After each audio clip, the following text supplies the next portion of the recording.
गांव का नाम था पीपलपुर। चारों तरफ हरियाली, मिट्टी की पगडंडियां और पास ही बहती छोटी सी नदी इस गांव की पहचान थी। गांव के लोग सीधे सादे और मेहनती थे। इसी गांव के एक कोने में एक कच्चा मकान था, जहां रघु और उसकी पत्नी मीरा अपने 2 बच्चों के साथ रहते थे। रघु का परिवार गांव में सबसे गरीब था, लेकिन मेहनत और ईमानदारी से उनके दिन कटते जा रहे थे। रघु खेतों में मजदूरी करता था। वह अपना खेत भी संभालता था, लेकिन उसकी जमीन बहुत कम थी और पैदावार भी मुश्किल से ही होती थी।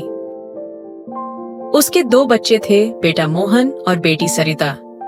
मोहन 19 साल का था और सरिता 12 साल की। दोनों बच्चे गांव के स्कूल में पढ़ते थे।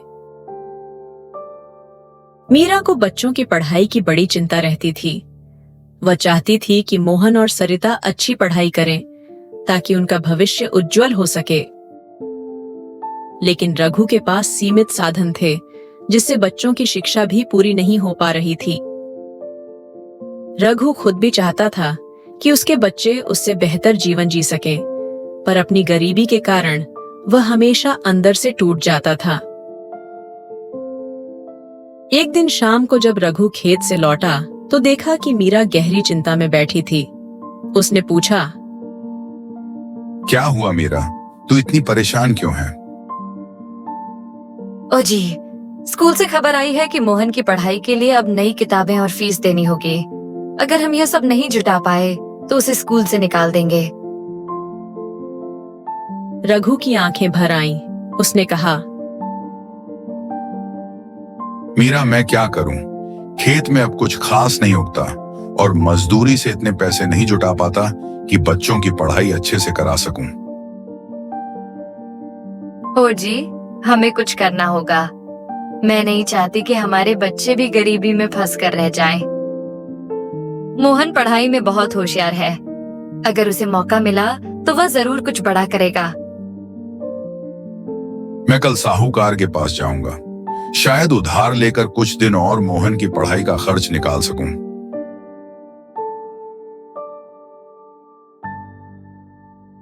अगले दिन रघु गांव के साहूकार के पास गया।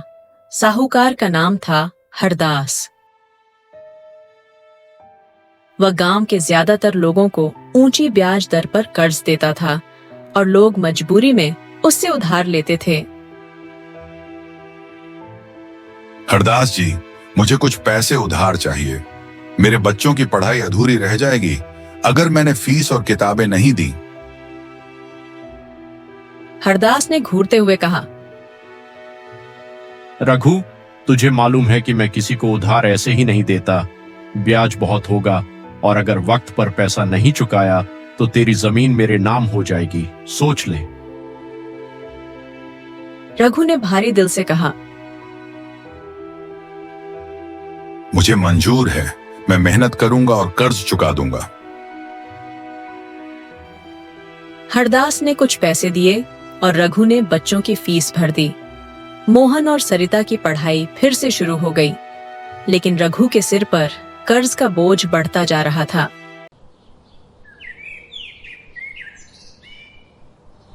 समय बीतता गया, लेकिन रघु की हालत सुधरने की बजाय और बिगड़ती चली गई। खेत में सूखा पड़ गया, फसलें बर्बाद हो गईं। मजदूरी से मिलने वाले पैसे भी धीरे धीरे कम हो रहे थे। साहूकार का कर्ज चुकाना मुश्किल हो गया। एक दिन हरदास ने रघु के घर आकर धमकी दी, अब बहुत हो गया रघु, अगर अगले महीने तक कर्ज नहीं चुकाया तो तेरी जमीन मेरे नाम हो जाएगी। रघु और मीरा एक दूसरे की तरफ बेबस निगाहों से देखने लगे। बच्चों के भविष्य की चिंता और कर्ज का बोझ उनके दिलों पर भारी पड़ रहा था। उस रात रघु ने मीरा से कहा, अब और कोई रास्ता नहीं बचा मीरा, हमें अपनी जमीन बेचनी पड़ेगी। जमीन बेचकर हम क्या करेंगे? यह जमीन हमारे बाप दादा की विरासत है। इसे खो देंगे तो हमारी पहचान भी खो जाएगी। मुझे पता है मीरा, लेकिन हमारे बच्चों का भविष्य ज्यादा जरूरी है। मैं नहीं चाहता कि वे भी हमारी तरह गरीबी में अपना जीवन गुजारें। अगले दिन रघु अपनी जमीन बेचने के लिए गांव के जमींदार के पास गया।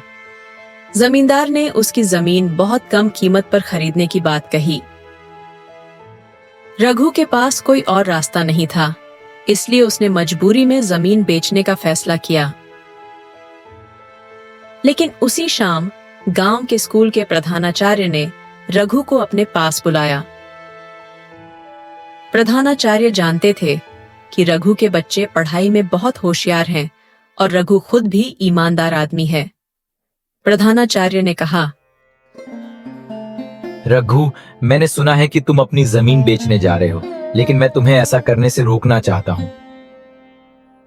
तुम्हारे बच्चे पढ़ाई में होशियार हैं और मुझे लगता है कि अगर उन्हें मौका मिला तो वे बहुत आगे बढ़ेंगे। मैं चाहता हूँ कि तुम उन्हें पढ़ाई से मत रोको। पर गुरुजी, मेरे पास इतने पैसे नहीं हैं कि मैं उनकी पढ़ाई का खर्च उठा सकूं। साहूकार का कर्ज भी सिर पर है।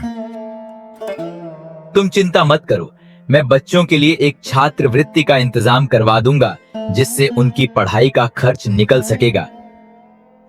रही बात तुम्हारे कर्ज की, तो गांव के कुछ लोग मिलकर तुम्हारी मदद करेंगे।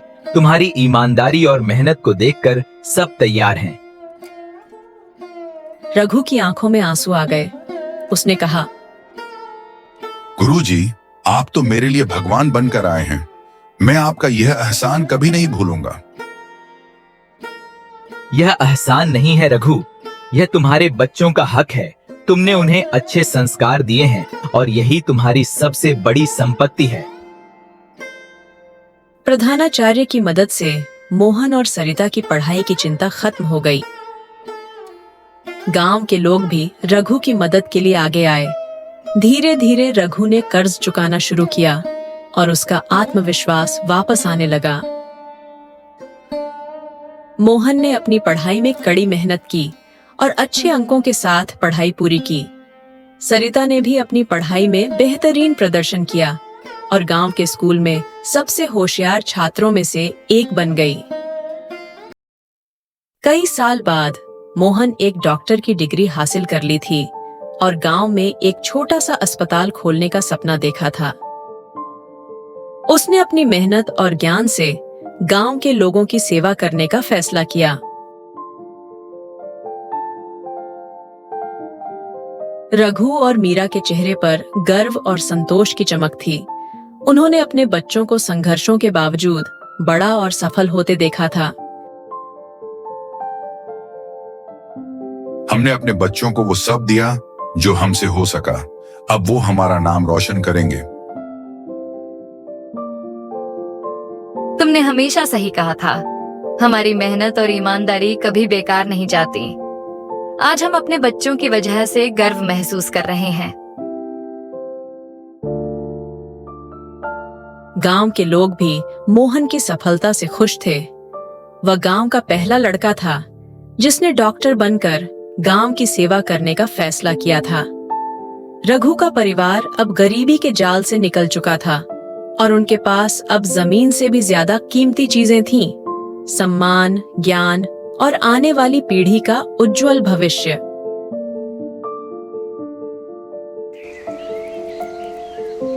इस कहानी से यह संदेश मिलता है कि जीवन में चाहे कितनी भी कठिनाइयां आएं, ईमानदारी, मेहनत और शिक्षा से हम उन पर विजय पा सकते हैं। वीडियो को लाइक, शेयर और सब्सक्राइब करें।